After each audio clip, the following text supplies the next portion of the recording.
Exercise 5.3 में हमारे पास फर्स्ट क्वेश्चन है absolute x is equal to 5/3 और इसका सोल्यूशन मालूम करना है। इस किस्म के सवालों में जो एब्सोल्यूट में वैल्यू लिखी होती है उसको राइट साइड पर लिखी वैल्यू के इक्वल लेते हैं, एक दफ़ा प्लस साइन के साथ और एक दफ़ा माइनस साइन के साथ। तो ये जो है हमारे पास सोल्यूशन सेट आ गया। सो मज़ीद सॉल्व करने के लिए कुछ नहीं है। सो -5/3 एंड +5/3 जो है ये हमारा आंसर हो गया। क्वेश्चन नंबर 2 में भी जो वैल्यू x+2 है उसको एक दफ़ा +6 और एक दफ़ा -6 के इक्वल ले लेते हैं। और यहाँ से x की वैल्यू 6 - 2 4 और यहाँ से x की वैल्यू -6 - 2 -8। लिहाजा हमारा सोल्यूशन सेट जो है वो -8, 4 हो गया। क्वेश्चन नंबर 3 में 5i-1 को एक दफ़ा +9 और 5i-1 एक दफ़ा -9 के इक्वल। यहाँ से 5y की वैल्यू 9 + 1 10, y की वैल्यू 10/5 2 और यहाँ से 5y की वैल्यू -9 +1 -8 तो y की वैल्यू -8/5। लिहाजा सोल्यूशन सेट जो है वो इसका -8/5, 2 हो गया। क्वेश्चन नंबर 4 में x+1 इसकी वैल्यू को एक दफ़ा +2 और इसी वैल्यू को एक दफ़ा -2 के इक्वल। यहाँ से x की वैल्यू 2 - 1 1 आ गई और यहाँ से x की वैल्यू -2 -1 -3 आ गई। तो सोल्यूशन सेट जो है वो हमारे पास -3, 1। क्वेश्चन नंबर 5 में हमारे पास जो वैल्यू है 6 - uy इसको 0 के इक्वल लेने के अलावा हमारे पास दूसरा ऑप्शन नहीं है, क्योंकि 0 के साथ प्लस या माइनस का कोई मतलब नहीं।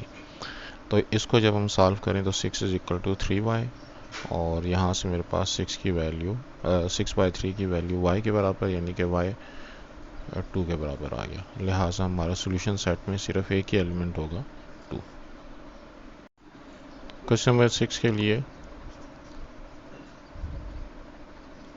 -4 को हम दूसरी तरफ लेकर जाते हैं तो ये बनता है 3 × z - 2 = 2, जिससे z - 2 की वैल्यू बनती है 2/3।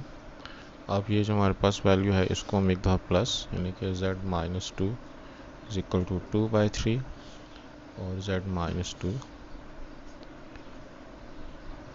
इज़ -2/3। यहाँ से z की वैल्यू 2/3 + 2, यहाँ से z की वैल्यू -2/3 + 2।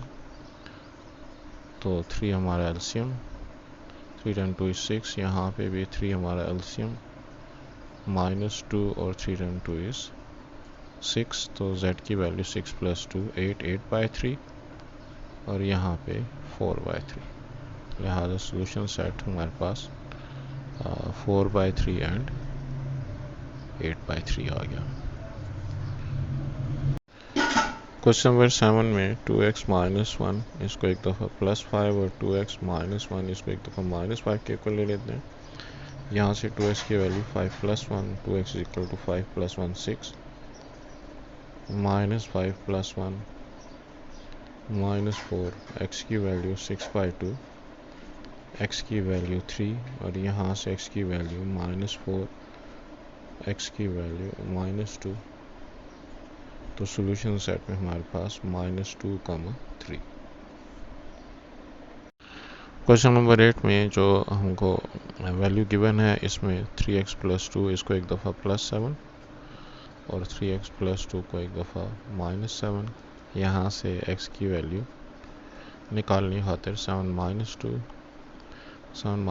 4 x की वैल्यू 4/3 और यहाँ पे 3x = -7 - 2 -9 x की वैल्यू -9/3 विच इज़ -3। लिहाजा हमारा सोल्यूशन सेट -3 एंड 4/3। 7 - 2 5 होता है तो ये 5 के बराबर, इसलिए ये वाली वैल्यू 5/3। क्वेश्चन नंबर 9 में हमारे पास जो वैल्यू है 4x = 3 तो 3 × 12 इज़ 36, अब हमारे पास ये जो 4x की वैल्यू है एक दफ़ा हम प्लस 36 के इक्वल लेते हैं और 4x की वैल्यू एक दफ़ा माइनस 36 के इक्वल लेते हैं। यहाँ से x की वैल्यू 36/4 इज़ 9 और यहाँ से x की वैल्यू -36/4 -9, लिहाजा सोल्यूशन सेट हमारे पास हो गया -9 एंड 9। क्वेश्चन नंबर 10 को अगर हम सिंप्लीफाई करें तो 5x एब्सोल्यूट की वैल्यू 5 - 10, तो √5x की वैल्यू जो -5 आई है तो ये नॉट पॉसिबल है क्योंकि हमारे पास एब्सोल्यूट फंक्शन की वैल्यू कभी भी नेगेटिव नहीं आ सकती, लिहाजा इसका सोल्यूशन सेट जो है वो नल सेट हो गया क्योंकि किसी एब्सोल्यूट फंक्शन का आंसर अगर नेगेटिव आए तो वो पॉसिबल नहीं। क्वेश्चन नंबर 11 में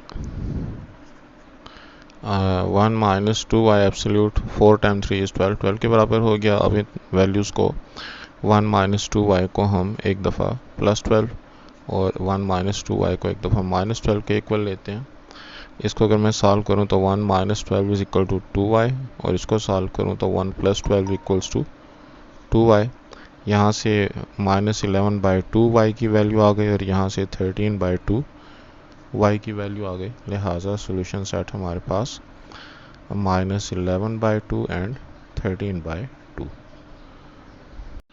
क्वेश्चन नंबर 12 में हमारे पास जो इक्वेशन है उसको मैं लिख सकता हूँ √x + 1 over √2x - 1 equals to 2/3।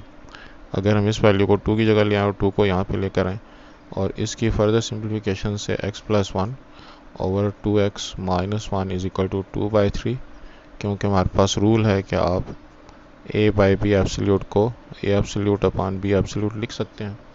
अब इसको हम जो है वो x + 1 ओवर 2x - 1 को +2/3 के इक्वल लेते हैं, -2/3 के इक्वल लेते हैं और x + 1 अपॉन 2x - 1 को +2/3 के इक्वल भी लेते हैं, यानी कि दो हमने इसे रिलेशनशिप बना दी और इनको हम सिंप्लीफाई करते हैं।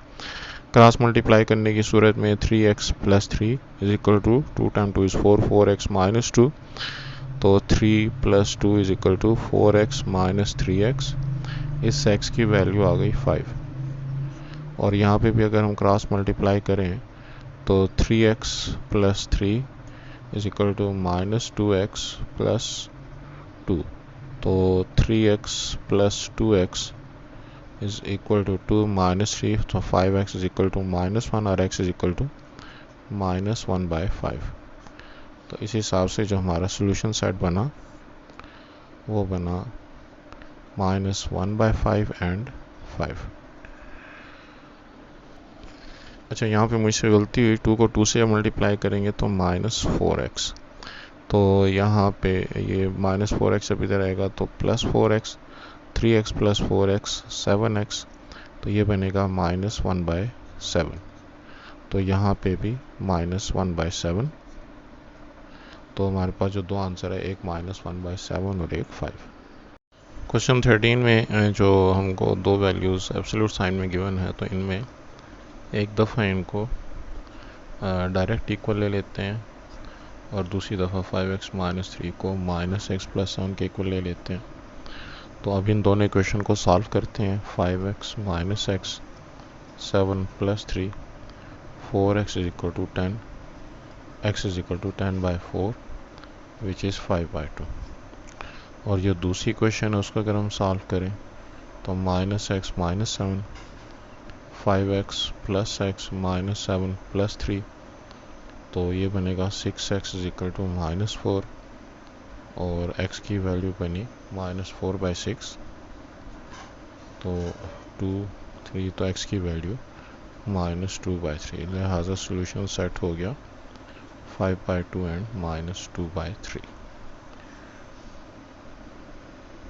क्वेश्चन नंबर 14 के लिए अगर मैं लाइक टर्म के हिसाब से इनको इकट्ठा कर लूँ, z + 3 + z + 3 और 5 + 3, यानी कि z + 3 राइट से लेफ्ट पर आ गया तो प्लस साइन के साथ, और ये -3 उधर चला गया राइट साइड पे तो +3। अब z + 3 एब्सोल्यूट और z + 3 एब्सोल्यूट, 2z + 3 एब्सोल्यूट और राइट साइड पे 5 + 3 8 तो z plus 3 is equal to 8/2 is equal to 4। बाकी जो प्रोसेस है वो पुराना है कि z प्लस 3 को एक दफ़ा प्लस 4 के इक्वल ले लेते हैं और z प्लस 3 को एक दफ़ा माइनस 4 के इक्वल ले लेते हैं। तो z is equal to 4 minus 3, जिससे z की वैल्यू 1 आ गई, और यहाँ से z की वैल्यू -4 -3, जिससे z की वैल्यू -7 आ गई।